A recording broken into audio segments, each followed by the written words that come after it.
Hallo und willkommen. Today we are going to make delicious Schwein Schnitzel, which is fried pork. And that's about as far as I can go with my lousy German accent. All right, first thing we do is we slice our pork.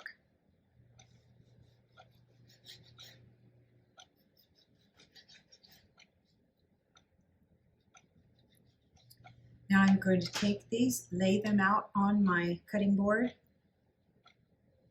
This is a messy part. Wash my hands. Okay, so I have my meat cut up.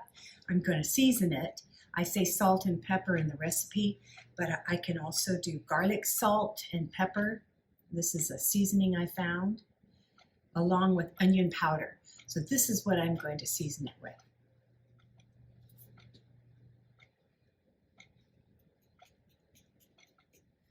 Now I'm going to put a plastic bag over the top. This is the inside of a plastic bag. You could use a Ziploc bag. You could use wax paper. I use my mallet, this side. And I am going to pound these. Let me show you how thin I'm going to pound them. Woo, you can take out all kinds of aggressions here. Okay.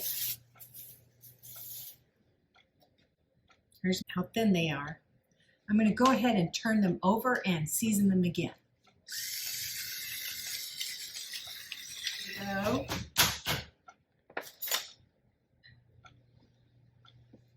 set that aside. I'm going to put in this Ziploc 2 sleeves of saltine crackers.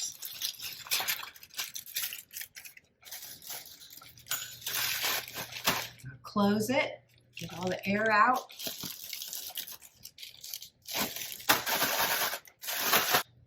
Using a rolling pin, I'm going to make this into just crumbs. These saltine crackers, rather than flour, is, I believe, the secret to the excellent taste of this particular recipe.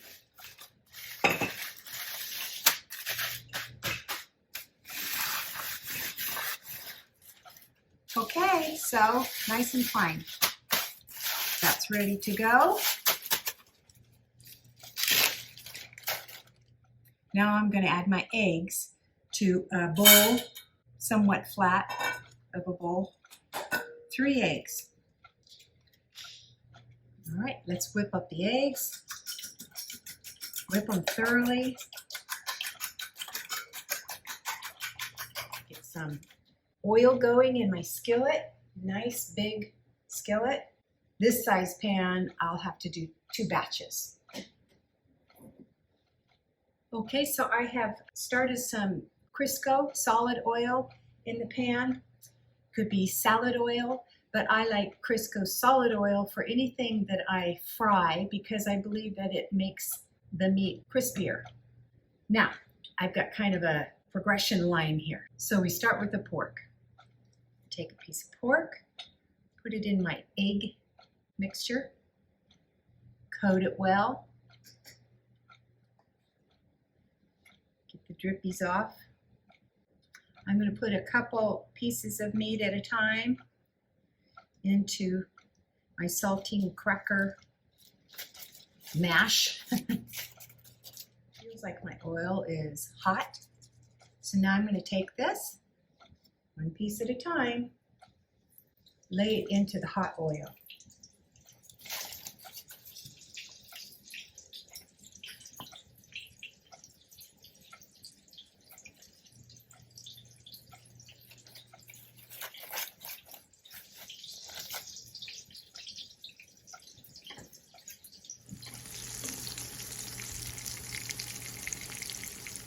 I'm going to cook 5 minutes on each side.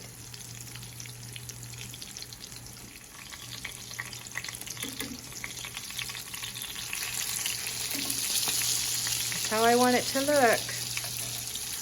Lovely brown.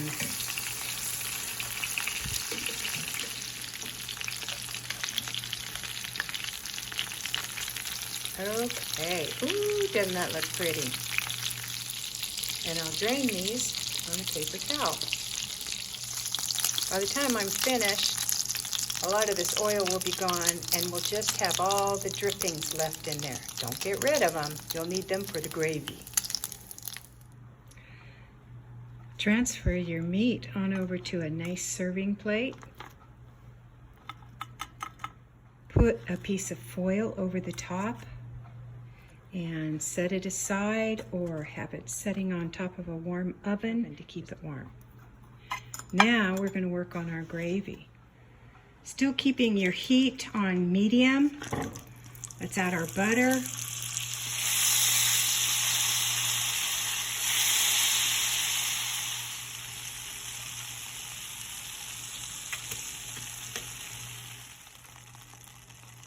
About 2 tablespoons of flour.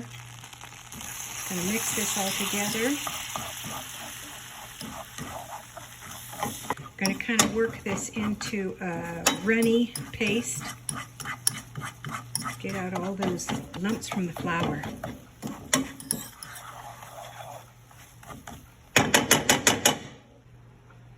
Now you're going to add your milk. Make sure that your butter flour paste is bubbling a bit. About 3/4 cup milk.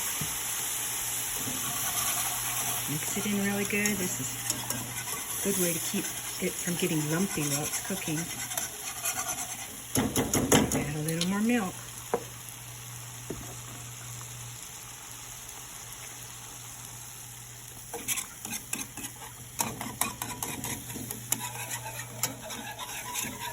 Get this bubbly, simmering, and you have a beautiful pork gravy. Now, if your drippings are not quite sufficient at the end, or if you want a little more flavor in your gravy, you could cheat. You could use something like this. Doesn't have to be the McCormick brand, a pork gravy, and follow the directions on the back on its own in a cup or something like that, a small bowl, adding it to a cup of water and blending that all together, and then you could add it to this if you want to. But I think this gravy looks just fine. I'm perfectly happy with this.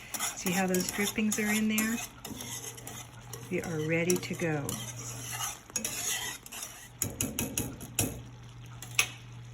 I am going to taste test this. Some of this gravy. You can also have on the table some spicy mustard, or just horseradish and regular mustard. Yum.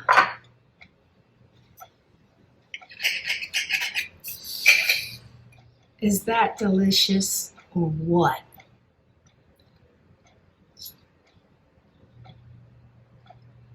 Oh, so good. Das ist good. It should improve my German accent. What you think? Yeah? Schwein Schnitzel with gravy, roasted potatoes, green salad, and fruit salad.